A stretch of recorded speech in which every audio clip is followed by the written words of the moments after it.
வணக்கம் நண்பர்களே, இந்த டாப்பிக்கில் நம்ம என்ன பார்க்க போகிறோம் அப்படின்னா, 8ஆம் வகுப்பில் இயல் 2ல் இருக்கக்கூடிய இலக்கண பகுதி வினைமுற்று. இதை தான் வந்து நம்ம பார்க்க போகிறோம். ஸோ இது எக்ஸாம் பாயிண்ட் ஆஃப் வியூவில் வினைமுற்றுலேருந்து டெஃபினட்டாக எக்ஸாம்ஸில் வந்து கொஷின்ஸ் வந்து கேட்குறாங்க. ஸோ இப்போ இதில் வந்து வினைமுற்றுனா என்ன அப்படின்றத பார்க்கறதுக்கு முன்னாடி ஃபஸ்ட்டு வந்து நம்ம வினைச்சொல்னா என்ன அப்படின்றத வந்து பார்க்கணும். சரிங்களா? இப்போது ஒரு செயலை தான் வந்து நம்ம வினை அப்படின்னு சொல்கிறோம். அப்போ ஒரு செயலை குறிக்கக்கூடிய சொல்லை தான் வினைச்சொல் அப்படின்னு சொல்கிறோம். அதான் ஃபஸ்ட்டு வந்து கொடுத்துருப்பாங்க. சரிங்களா?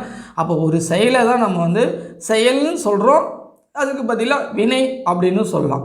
அப்போது அந்த செயலை குறிக்கிறதுக்காக நம்ம ஒரு சொல்லை வந்து நம்ம பயன்படுத்துவோம். அதை தான் வந்து வினைச்சொல் அப்படின்னு சொல்கிறோம். சரிங்களா? இப்போது வினைமுற்றுனா என்ன அப்படின்றத பார்க்கலாம். அதாவது வினைமுற்று அப்படின்னு சொல்லலாம், இல்லை முற்று வினை அப்படின்னு சொல்லலாம். சரிங்களா? ஆனால் பெரும்பாலும் வந்து பெரும்பாலான இடத்துல வந்து வினைமுற்று அப்படின்னு தான் நம்ம சொல்லுவோம், முற்று வினை அப்படின்னு வந்து சொல்கிறது இல்லை. ஸோ இப்போ வினைமுற்றுனா என்ன அப்படின்றத பார்க்கலாம். அது பார்க்கறதுக்கு முன்னாடி ஃபஸ்ட்டு வந்து எடுத்துக்காட்டுகள், ஒரு சில எக்ஸாம்பிள்ஸ் வந்து எடுத்துக்காட்டுகள் கொடுத்துருக்காங்க. மலர்விழி எழுதினால் கண்ணன் பாடுகிறான், மாடு மேயும். இது எக்ஸாம்பிள்ஸ் எல்லாமே வந்து புக்கில் இருக்கிறதாங்க நான் வந்து எடுத்து கொடுத்துருக்கேன். புக்கில் பார்க்கும் போது நமக்கு பிடிஎஃப்பில் வந்து கொஞ்சம் பேராகிராஃப் வைஸில் இருக்கிறதுனால வந்து எளிமையாக வந்து நம்மளால் வந்து புரிந்து கொள்ள முடியல. அதனால தான் வந்துட்டு என்ன பண்ணோம் அப்படின்னா, நான் செப்பரேட்டாக டைப் பண்ணி உங்களுக்கு இந்த கலரில் வேரியேஷன்ஸ் பண்ணி வந்து கொடுத்துருக்கேன். சரிங்களா? அதனால் எக்ஸாம்பிள்ஸ் வந்து புக்கில் இருக்கிறதா வந்து கொடுத்துருக்கேன். சரிங்களா? ஓகேவா? இப்போ மலர்விழி எழுதினால், கண்ணன் பாடுகிறான், மாடு மேயும். இதில் வந்து இந்த ப்ளூவில் கொடுத்துருக்கேன் பாருங்கள். எழுதினால், பாடுகிறான், மேயும், இதெல்லாமே வந்து பார்த்தீங்க அப்படின்னா வினைமுற்று சொல். எப்படி அப்படின்னு சொல்கிறேன் பாருங்கள். அப்போ எழுதினால், பாடுகிறான், மேயும், அங்கே சொற்களை பார்த்தீங்க அப்படின்னா இதில் வந்து பொருள் வந்து முழுமை பெற்று விளங்குது. அப்போது ஒரு சொல்லு வந்து நம்ம பயன்படுத்துகிறோம். அப்போ ஒரு செயலை குறிக்கின்ற ஒரு சொல்லை தான் நம்ம வந்து வினைச்சொல் அப்படின்னு சொல்கிறோம். அந்த சொல்லானது எப்படி இருக்கணுமா, கம்ப்ளீட் பண்ணியிருக்கணும். அப்போது பொருள் வந்து முழுமை அடைஞ்சிருக்கணும், இன்கம்ப்ளீட்டாக இருக்கக்கூடாது. பொருள் வந்து முழுமை அடையாமல் இல்லை புரியாமையோ பொருள் வந்து முழுமை அடையாமையோ இருக்கக்கூடாது. சரிங்களா? அப்போது நம்ம வினைக்காக ஒரு செயலை குறிக்கிறதுக்காக ஒரு சொல்லை பயன்படுத்துகிறோம். அப்போ அந்த எழுதினால் அப்படின்றது, அப்போ எழுதிருந்தது ஒரு செயல் இல்லையா? அப்போ எழுதினால் அப்படின்னா எழுதி முடிச்சிட்டாங்க, அவங்க வந்து எழுதி முடிச்சிட்டாங்க. அப்போ ஒரு செயலை குறிக்கிறதுக்காக ஒரு சொல் பயன்படுத்துகிறோம். ஆனால் அந்த சொல் எப்படி இருக்கணும், கம்ப்ளீட்டாக இருக்கணும், முழுமை அடைஞ்சிருக்கணும். அப்போ அந்த சொல்லை தான் நம்ம என்னன்னு சொல்கிறோம் அப்படின்னா வினைமுற்று அப்படின்னு சொல்கிறோம். அப்போ இதில் எழுதினால், பாடுகிறான், பாடி முடிச்சிட்டான், எழுதி முடிச்சிட்டாங்க, மாடு மேய்ஞ்சிச்சு. சரிங்களா? அப்போ இதெல்லாம் வந்து பொருள் வந்து முழுமையடைஞ்சதுனால இதை வந்து நம்ம என்னென்னு சொல்கிறோம் அப்படின்னா வினைமுற்று அப்படின்னு சொல்கிறோம். அப்படி இல்லைன்னா முற்று வினை அப்படின்னு சொல்லலாம். சரிங்களா? இந்த வினைமுற்று வந்து எந்தெந்த இடங்களில் வரும் அப்படின்னா 5 பால் 3. 5 பால்னா என்ன? ஆண் பால், பெண் பால், பலர்பால். இது வந்து உயர்ந்த நிலையை சொல்கிறது. அடுத்து ஒன்றன் பால், பலவின் பால். இது வந்து அக்ரை நிலையை சொல்கிறது. அப்போ 5 பால்களையும் 3 காலங்களையும், 3 காலம் என்ன? இறந்த காலம், நிகழ்காலம், எதிர்காலம், 3 காலங்களையும் காட்டும். 3 இடத்தை என்ன? தன்மை, முன்னிலை, படற்கை. தன்மைன்னா என்னன்னா முன்னிலை என்ன நீங்கள், படற்கைன்னா என்ன வேறு யாரோ தேர்ட் பர்சன். சரிங்களா? அப்போ இந்த வினைமுற்று வந்து இந்த வினைமுற்று சொல் வந்து எப்படிலாம் இருக்கும் அப்படின்னா 5 பால்களையும் காட்டும். அது என்னென்ன ஆண் பாலா பெண் பாலா அப்படின்றத காட்டும். 3 காலங்களையும் மென்ஷன் பண்ணியிருக்கோம். இறந்த காலமாக நிகழ்காலம் 3 காலங்களையும் மென்ஷன் பண்ண மாதிரி தான் இருக்கும் அந்த வினைமுற்று சொல். 3 இடத்தையும் வந்து காட்டும். சரிங்களா? இதை வந்து வினைமுற்று. சரிங்களா? அதுக்கடுத்து வந்து நம்ம பார்க்க போகிறது வந்து வகைகள். ஸோ இப்போ என்ன பார்த்துருக்கோம், வினை சொல்னா என்னென்னு பார்த்துருக்கோம். வினைனா செயல்னு அர்த்தம். ஒரு செயலை குறிக்கக்கூடிய சொல் வந்து வினைச்சொல் அப்படின்னு சொல்கிறோம். அப்போ வினைமுற்றுனா என்ன?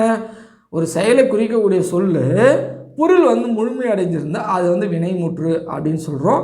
இப்போ இந்த வினைமுற்றை வந்து எந்தெந்த இடத்துல வரும் அப்படின்றத நம்ம பார்த்தாச்சு. இந்த வினைமுற்று எத்தனை வகைகள் வந்து கேட்பாங்க, வகைகள்லாம் வந்து எக்ஸாம்ஸில் வந்து டெஃபினட்டாக கேட்பாங்க. ஸோ இந்த வினைமுற்றினுடைய வகைகள் வந்து பார்த்திங்க அப்படின்னா தெரிநிலை வினைமுற்று, குறிப்பு வினைமுற்று அப்படின்னு வந்து 2 வகையாக வந்து பிரிக்கலாம். சரிங்களா? அப்போ வினைமுற்றுடைய வகைகளை தெரிநிலை வினைமுற்று, குறிப்பு வினைமுற்று அப்படின்னு வந்து 2 வகைகளாக பிரிக்கலாம். இதில் ஃபஸ்ட்டாக நம்ம பார்க்க போகிறது வந்து தெரிநிலை. உங்களுக்கு இலக்கணம் பொறுத்த வரைக்கும் எல்லாமே வந்து டாப்பிக்லேயே இருக்காங்க. நீங்கள் எதுவுமே வந்து மெமரி பண்ண வேண்டிய அவசியமே கிடையாது. ஏன்னா வினை அப்படின்னா சொல்லுன்னு அர்த்தம், முற்றுனா என்ன பொருள், அந்த சொல் வந்து முழுமை அடைஞ்சிச்சு, அதனால தான் அது முற்றுன்னு சொல்கிறோம். வினை முற்றுவார். எத்தனை வகைகள்? 2 வகைகள். தெரிநிலை வினைமுற்று, குறிப்பு வினைமுற்று. தெரிநிலை வினைமுற்றுனா என்ன அப்படின்னா அதில் ஒரு சில விஷயங்கள் வந்து வெளிப்படையாக வரும், தெரிகிற மாதிரி இருக்கும் அந்த வார்த்தையில், அதுதான் தெரிநிலை. குறிப்புனா என்ன, அந்த வார்த்தையை ஒரு சில விஷயம் வந்து குறித்து அது மென்ஷன் பண்ணி பர்டிகுலராக மென்ஷன் பண்ணி காட்டும். இது வந்து குறிப்பு வினைமுற்று. அதை தான் வந்து ப்ரீஃபாக இப்போ நம்ம வந்து பார்க்க போகிறோம். சரிங்களா? ஃபஸ்ட்டு வந்து நம்ம பார்க்க போகிறது தெரிநிலை வினைமுற்று பார்க்க போகிறோம். இப்போ இந்த தெரிநிலை வினைமுற்றில் வந்து பாருங்கள், அதாவது ஒரு செயல் நடைபெறுவதற்கு ஏதோ ஒரு ஃபார் எக்ஸாம்பிள் வந்து பார்க்கலாம். அப்போ தான் வந்து நமக்கு ஈஸியாக புரியும். சரிங்களா? மாணவி கட்டுரை எழுதினாள். இப்போது இந்த தொடரில் சென்டென்ஸில் எழுதினாள் அப்படின்றது தான் வந்து வினைமுற்று சொல். எழுதினாள் அப்படின்றது என்ன சொல்? அது வினைமுற்று சொல். இப்போ இந்த எழுதினாள் அப்படின்ற வினைமுற்று சொல் வந்து இந்த 6 வகையான பொருள்களையும் உணர்த்தியிருக்கும். செய்பவர் யார் அப்படின்றத உணர்த்தியிருக்கும், என்ன கருவி அப்படின்றத உணர்த்தியிருக்கும், நிலம் எந்த இடத்துல அப்படின்றத உணர்த்தியிருக்கும், அவங்க என்ன செயல் செய்தாங்க அப்படின்றத உணர்த்தியிருக்கும், காலம் உணர்த்தியிருக்கோம், செய்பொருள் என்ன அப்படின்றத உணர்த்தியிருக்கோம். அதுதான் இவங்க வந்து கொடுத்துருப்பாங்க. அப்போது மாணவி கட்டுரை எழுதினாள். அப்போ எழுதினாள் என்றது இந்த வினைமுற்று. அப்போ இந்த தெரிநிலை வினைமுற்றுனா என்ன அப்படின்னா, இந்த 6 வகையான பொருள்களையும் வெளிப்படுமாறு ஒரு சொற்றொடர் அமைந்திருக்கும். அந்த வகை வினைமுற்று அந்த வினைமுற்று தான் நம்ம தெரிநிலை வினைமுற்றுன்னு சொல்கிறோம். இப்போ உதாரணம் பாருங்கள், மாணவி கட்டுரை எழுதினாள் அப்படின்ருக்கு. இதில் எழுதினாள் அப்படின்றது என்ன அப்படின்னா, காலத்தை இதில் மென்ஷன் பண்ணினா எழுதினாள் அப்படின்னா பெண்பால். அப்போ செய்பவர் யாராக இருக்குன்னா ஒரு மாணவியாக இருக்கும். எழுதினாள் அப்படின்றது எழுதினான் அப்படின்னு கொடுக்கல. அப்போ எழுதினான் கொடுத்துனாங்க அப்படின்னா அது ஆண்பாலாக இருக்கும். எழுதினார்கள் அப்படின்னு கொடுத்துருந்தா அது பலர்பாலாக இருக்கும். இங்கே என்ன கொடுத்துருக்காங்க, எழுதினாள் அப்படின்னு கொடுத்துருக்காங்க. அப்போ எழுதினாள் அப்படின்றது இது வந்து ஒரு பெண்பாலை குறிக்குது. அப்போது இங்கே செய்பவர் யாராக இருக்கும், அங்கே ஒரு பெண்பாலை கொடுத்தா ஒரு மாணவியாக இருக்கும். ஏன்னா கட்டுரை எழுதுவாங்க, ஒரு மாணவி எழுதலாம், இல்லை ஒரு கவிஞன் எழுதலாம். அப்போ இங்கே வந்து எழுதினால் கொடுத்துருக்காங்க, பெண்பால் அப்படின்றதுனால மாணவி அப்படின்னு எடுத்துக்கிறோம். அதுக்கடுத்து கருவி, செய்பவர் பார்த்தாச்சு. அதுக்கடுத்து கருவி எழுதுறதுக்கு என்னங்க தேவைப்படும், பேப்பரும் பெண்ணும் தேவைப்படும். அப்போ தாளும் எழுதுகோலும். அப்போது இங்கே மாணவி கட்டுரை எழுதினால் அப்படின்றது எங்கே எழுதியிருப்பாங்க, ஒன்று ஸ்கூலில் எழுதியிருப்பாங்க, இல்லை வீட்டில் எழுதியிருப்பாங்க, இல்லை வேறு எங்கன்னா பப்ளிக்காக ஒரு இடம் கூட உட்காந்து எழுதியிருப்பாங்க. சரிங்களா? அப்போது நிலத்தையும் மென்ஷன் பண்ணுது. சரிங்களா? அப்போ ஸ்கூலில் எழுதியிருக்காங்க, பள்ளி. காலம் எழுதினால் அப்படின்னா அது எழுதி முடிச்சிட்டாங்க. எழுதுகிறாள் அப்படின்னா எழுதிட்டு இருக்காங்க, நிகழ்காலத்தில் வரும். எழுதுவாள் அப்படின்னா ஃப்யூச்சரில் வரும், எதிர்காலத்தில் வரும். எழுதினால் அப்படின்னா அவங்க எழுதி முடிச்சிட்டாங்க, அப்போ இறந்த காலத்தை அங்கே காட்டுது. அப்போ தெரிநிலை வினைமுற்று அப்படின்னா மெயினாக இங்கே என்ன அப்படின்னா காலத்தை வந்து வெளிப்படையாக வந்து காட்டுங்க. அதை தெரிநிலை வினைமுற்றுக்கும் குறிப்பு வினைமுற்றுக்கும் ஈஸியாக ஃபைண்ட் அவுட் பண்ண முடியும். அதே குறிப்பு வினைமுற்றில் காலத்தை வந்து வெளிப்படையாக காமிச்சிருக்காது. தெரிநிலை வினைமுற்றில் காலத்தை வந்து வெளிப்படையாக காமிச்சாங்க. எழுதினால் அப்படின்றது இறந்த காலம், எழுதி முடிச்சிட்டாங்க. செய்பொருள்னா என்ன, அவங்க வந்து என்ன எழுதுனாங்க, கட்டுரை எழுதுனாங்க. செயல் என்ன செயல் செஞ்சாங்க, ஓடினாங்களா, நடந்தாங்களா, எழுதுனாங்க. அப்போ எழுதுதல்ன்றது செயல். செய்பொருள் என்ன, அப்போ எழுதும்போது அதன் மூலமாக என்ன கிடைச்சது, கட்டுரை கிடைச்சிது. சரிங்களா? அப்போது இந்த செய்பவர், கருவி, நிலம், செயல், காலம், செய்பொருள் ஆகிய 6ம் முதன்மையானவை ஆகும். இவை 6ம் வெளிப்படுமாறு அமைவது தெரிநிலை வினைமுற்று. சார் இந்த சென்டென்ஸில் எக்ஸாமில் கேட்க மாட்டாங்க. அப்போ என்ன சார் கேட்பாங்க அப்படின்னா, இந்த வார்த்தையை கொடுத்துட்டு இது என்னது இலக்கண குறிப்புன்னு கேட்கலாம். இலக்கண குறிப்பு என்னன்னு கேட்கலாம். எழுதினால் அப்படின்னு கொடுத்துட்டு தெரிநிலை வினைமுற்று, குறிப்பு வினைமுற்று, ஏவல் வினைமுற்று, இல்லை வேங்கோல் வினைமுற்று அப்படி கேட்கலாம். 4 ஆப்ஷன்ஸில் வைக்கலாம். சரிங்களா? அப்போ எழுதினால் அப்படின்றது என்ன, இங்கே பர்டிகுலராக காலத்தை மென்ஷன் பண்ணி வருது. அப்போ இது என்னது காலத்தை வெளிப்படுமாறு தெரிநிலை தெரிகிற மாதிரி ஒரு வார்த்தை வந்திருக்கு. அப்போ இது வந்து என்ன வினைமுற்று, தெரிநிலை வினைமுற்று. ஏன்னா இது எழுதினால்ன்றது சென்டென்ஸ் வந்து கம்ப்ளீட் ஆகிடுச்சு. அப்போ இது வந்து தெரிநிலை வினைமுற்றில் சேரும். சரிங்களா? அதுக்கு அடுத்து வந்து பார்க்குறோம் அப்படின்னா குறிப்பு வினைமுற்று. இப்போ குறிப்பு வினைமுற்று வந்து பார்த்திங்க அப்படின்னா இதில் வந்து காலத்தை வெளிப்படையாக காட்டாதுங்க. நல்லா பார்த்துங்க, காலத்தை வெளிப்படையாக காட்டாது, செய்பவரை மட்டும்தான் வெளிப்படையாக காட்டும். இது வந்து சரி, காலத்தை வெளிப்படையாக காட்டாது, செய்பவரை மட்டும்தான் வெளிப்படையாக காட்டும். இங்கே வந்து இந்த 6 பொருளை வந்து மென்ஷன் பண்ணி வரும். செய்கிறது யார், என்னென்ன யூஸ் பண்ணாங்க, எந்த காலம் அப்படின்லாம் காட்டும். இதில் வந்து குறிப்பு வினைமுற்றில் செய்பவர் யார் செஞ்சாங்க அந்த பொருளை அப்படின்றதா செய்பவரை மட்டும்தான் வெளிப்படையாக காட்டும். இதில் வந்து பொருள், இடம், காலம், எந்த பொருள், அது எந்த இடம், எந்த காலம், சினைனா உறுப்புன்னு அர்த்தம். சரிங்களா? பொருள், இடம், காலம், சினை, குணம், தொழில், இதில் ஏதாவது ஒன்று மட்டும்தான் அடிப்படையாக கொண்டு காலத்தை வெளிப்படையாக காமிக்காம வரும். அப்போ இதில் வந்து தெரிநிலையில் பாருங்கள், இந்த 6 அடிப்படையாக கொண்டு வரும். ஆனால் குறிப்பு வினைமுற்றில் பாருங்கள், இந்த 6ல் பொருள், இடம், காலம், சினை, குணம், தொழில், குணம் சொல்லலாம், இல்லை பண்புன்னு சொல்லலாம். அப்போ பொருள், இடம், காலம், சினை, குணம், தொழில் இந்த 6ல் ஏதாவது ஒன்று அடிப்படையாக கொண்டு தான் அந்த வினைமுற்று சொல்லு வந்திருக்கும். அது காலத்தை மென்ஷன் பண்ணி வந்திருக்காது, செய்பவரை மட்டும் வெளிப்படையாக காட்டும். சரிங்களா? அப்போ இந்த பொருள், இடம், காலம், சினை, குணம், தொழில் இது ஒவ்வொன்றுத்துக்கும் ஒவ்வொரு உதாரணங்கள் வந்து கொடுத்துருக்காங்க. அதை பார்க்கலாம் பாருங்கள். அப்போ பொருள் அப்படின்னா பொன்னன் அப்படின்னு சொல்கிறோம். இப்போ இங்கே பொன்னன் அப்படின்றது எதனா காலத்தை மென்ஷன் பண்ணுதா? நம்மளால் சொல்ல முடியுமா? இது வந்து இறந்த காலம், நிகழ்காலம், எதிர்காலம் அப்படின்னு சொல்ல முடியுமா? சொல்ல முடியாது.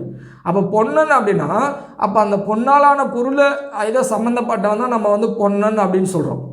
அப்போ பொருளை அடிப்படையாக கொண்டு தான், அதாவது எதை அடிப்படையாக கொண்டு? பொருள் அடிப்படையாக கொண்டு தான் இந்த பொன்னன் அப்படின்ற இந்த வார்த்தையை வந்து இங்கே கொடுத்துருக்காங்க. அப்போ பொருள் பொன்னன். இடம் வந்து தென்னாட்டார், அவர் தெற்கு சைடில் இருக்கிறதுனால தென்னாட்டார் அப்படின்னு சொல்கிறோம். சரிங்களா?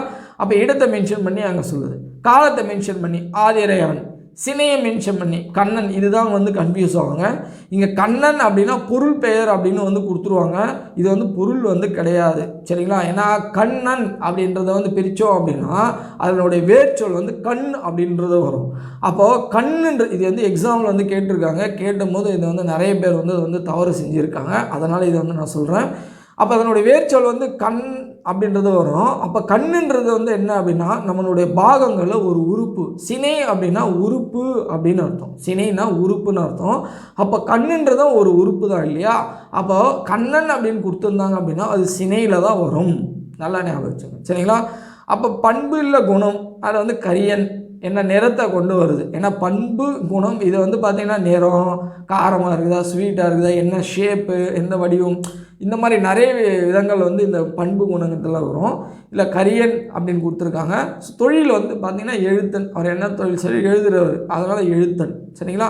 அப்போது இந்த 6 பொருள், இந்த பொருள், இடம், காலம், சினை, பண்பு, தொழில் இந்த 6ல் ஏதாவது ஒன்று அடிப்படையாக கொண்டு காலத்தை வெளிப்படையாக காட்டாத ஒரு சொல் வந்திருந்தால் இது வந்து நம்ம தெரிநிலை வினைமுற்று, குறிப்பு வினைமுற்று அப்படின்னு சொல்கிறோம். சரிங்களா? அப்போ தெரிநிலை வினைமுற்றுக்கு இதுக்கு என்ன டிஃப்ரென்ஸு? இந்த 6 பொருளும் மென்ஷன் பண்ணி காலத்தை வெளிப்படையாக தெரியுங்க, அது தெரிநிலை வினைமுற்று. குறிப்பு வினைமுற்றுன்னா என்ன அப்படின்னா இந்த 6 பொருளில் ஏதாவது ஒன்று மட்டும் மென்ஷன் பண்ணி குறிப்பாக ஒரு பர்டிகுலராக, ஏன்னா பர்டிகுலர்னா என்ன, ஒரு ஒன்றத்தை மட்டும்தான் குறிப்பாக நம்ம வந்து சொல்லுவோம். சரிங்களா? அப்போது இந்த 6 பொருளில் ஏதாவது ஒன்று மட்டும்தான் அடிப்படையை கொண்டு காலத்தை வெளிப்படையாக காட்டாத வந்திருந்தால் அது வந்து குறிப்பு வினைமுற்று. சரிங்களா?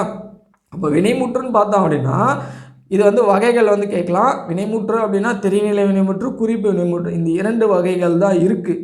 பட் இதையும் தாண்டி இன்னொரு 2 வினைமுற்று வகைகள் வந்து கொடுத்துருக்காங்க. ஒன்று வந்து ஏவல் வினைமுற்று, மற்றொன்று வந்து வியங்கோல் வினைமுற்று. சரிங்களா? இதில் ஃபஸ்ட்டு ஏவல் வினைமுற்றுனா என்ன அப்படின்றத பார்ப்போம்.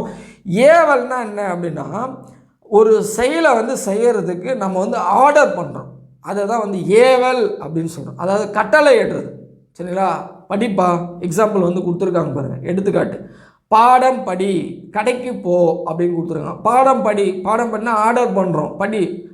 படிக்கிறியாப்பா அப்படின்லாம் கேட்கல, அது ரெக்வஸ்ட் பண்ணுறது. பாடம் படி அப்படின்னு சொல்கிறோம், அது வந்து ஆர்டர் பண்ணுறது. பாடம் படி, கடைக்கு போ, கடைக்கு போறியாப்பா அப்படின்னு கேட்கல, அது ரெக்வஸ்ட்டு. கடைக்கு போ அப்படின்னு ஆர்டர் பண்ணுறது. அப்போது நமக்கு முன்னாடி இருக்கிற ஒருத்தரை ஒரு செயலை செய்கிறதுக்காக நம்ம வந்து ஆர்டர் பண்ணுறோம் இல்லையா, இதை தான் வந்து நம்ம ஏவல் வினைமுற்று அப்படின்னு சொல்கிறோம். இதில் வந்து பாருங்கள், பாடம் படி, கடைக்கு போ, இதில் வந்து பார்த்திங்க அப்படின்னா நமக்கு முன்னாடி அதான் சொல்லியிருக்க, தன் முன் உள்ள ஒருவரை ஒரு செயலை செய்யுமாறு நமக்கு முன்னாடி ஒருத்தர் இருக்காங்கப்பா, அவங்கள இந்த செயல் நீ செய்ப்பா, படிப்பா, கடைக்கு போப்பா அப்படின்னு நம்ம வந்து ஆர்டர் பண்ணுறோம். அந்த வினைமுற்று, அந்த மாதிரி வர சொற்களை தான் நம்ம ஏவல் வினைமுற்று அப்படின்னு சொல்கிறோம். இந்த ஏவல் வினைமுற்று வந்து ஒருமையிலையும் வரும், பன்மையிலையும் வரும். அப்போ ஒருமையில் வரப்போ நம்ம அதை வந்து நம்ம எழுது அப்படின்னு சொல்கிறோம். அதே எழுதுமின் அப்படின்றது வந்து பன்மை. ஆனால் அந்த எழுதுமின்ன்ற வார்த்தையை வந்து நம்ம இப்போ பயன்படுத்துறது கிடையாது. அதே பன்மையில் இப்போ வந்து நம்ம எழுதுங்கள் அப்படின்னு சொல்கிறோம். சரிங்களா? அப்போ பன்மையில் சொல்கிறப்ப எழுதுமின் பயன்படுத்துறது, இந்த வார்த்தையை நம்ம பயன்படுத்துறது இல்லை. இப்போ வந்து நம்ம தற்காலத்தில் வந்து பார்த்திங்க எழுதுங்கள் அப்படின்னு தான் சொல்லுவோம். என்ன பார்த்துட்ருக்கீங்க, எழுதுங்க அப்படின்னு சொல்கிறோம் இல்லையா, அது வந்து பன்மையில் சொல்கிறோம். அப்போ ஏவல் வினைமுற்றுனா என்ன, நமக்கு முன்னாடி இருக்கிற ஒரு பர்சனை செய்பா அப்படின்னு சொல்கிறோம், ஆர்டர் பண்ணுறோம், அதுதான் வந்து ஏவல் வினைமுற்று. இது ஒருமையிலையும் வரும், பன்மையிலையும் வரும் அப்படின்றாங்க. சரிங்களா? அதுக்கு அடுத்த பார்க்க போகிறது வந்து பார்த்திங்க அப்படின்னா வியங்கோல் வினைமுற்று பார்க்க போகிறோம். அப்போ வியங்கோல் வினைமுற்றுனா என்ன அப்படின்னா, இந்த வியங்கோல் வினைமுற்று இந்த வார்த்தை வந்து எப்படி அமைஞ்சிருக்கு அப்படின்னா, வாழ்த்துதல், வைதல், விதித்தல், வேண்டல். வாழ்த்தி வரும், வைதல்னா திட்டி வருதும், ஒழிக அப்படின்றது வைதல், விதித்தல், வேண்டல், இந்த 4 வகையான பொருள்கள் வெளிப்படுமாறு வரக்கூடிய அந்த சொல்ல தான், அந்த வினைமுற்று சொல்ல தான் நம்ம வியங்கோல் வினைமுற்று அப்படின்னு சொல்கிறோம். இந்த வியங்கோல் வினைமுற்றானது எப்படிலாம் இருக்கும் அப்படின்னா, இருதிணை. இருதிணை என்ன, திணை என்ன, உயர்திணை, அக்ரிணை. உயர்திணை என்ன, மனிதனை தான் உயர்திணை அப்படின்னு சொல்லுவோம். அப்போ மனுஷனை தவிர்த்து அது எல்லாமே வந்து எதில் வந்துடும், அக்ரிணையில் வந்துடும். அப்போ இந்த வியங்கோல் வினைமுற்று சொல் வந்து எப்படி இருக்கும் அப்படின்னா, இருதிணைகள்லேயும் வரும், உயர்திணையில் வரும், அக்ரிணையில் வரும். 5 பால்களையும் மென்ஷன் பண்ணி வரும். அது ஆண் பால், பெண் பால், பலர்பால், ஒன்றன் பால், பலவெண் பால், இந்த 5 பால்களையும் குறித்து வரும் அப்படின்றாங்க. 3 இடங்களை, தன்மை, முன்னிலை, படற்கை, இந்த 3 இடங்களையும் மென்ஷன் பண்ணி வரும். தன்மைனா என்ன, இப்போ நான் வந்து தன்மை. முன்னிலைன்னா என்ன, நீங்கள் தான் முன்னிலை.